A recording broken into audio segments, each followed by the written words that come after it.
अस्सलाम वालेकुम। SM news के साथ मैं हूं सैयद मुक़द्दर रज़ा।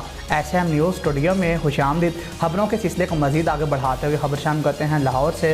लाहौर में शहीद होने वाले कांस्टेबल कमाल अहमद के भाई अब्दुल सत्तार का कहना है कि पीटीआई के कारकुन साजिद ने फायरिंग की कि जिससे मेरा भाई मर गया। तो बेवा ने मुतालबा किया कि मेरे शोहर को मारने वाले को भी वैसे ही सज़ा दी जाए। और मीडिया से गुफ्तगू के दौरान उसने बताया कि शहीद कांस्टेबल के भाई अब्दुल सत्तार ने बताया कि रात 2 बजे फ़ोन आया, भाई की तबीयत ख़राब हो गई है। फिर 2 मिनट के बाद दोबारा फ़ोन आया, भाई कमाल अहमद का इंतकाल हो गया है। अब्दुल सत्तार ने कहा कि हम ये समझ रहे थे कि शायद उसकी तबीयत ख़राब हो गई है। शहीद कांस्टेबल के भाई ने कहा कि इक़्तिदार की खातिर गरीब लोगों को मार रहे हैं।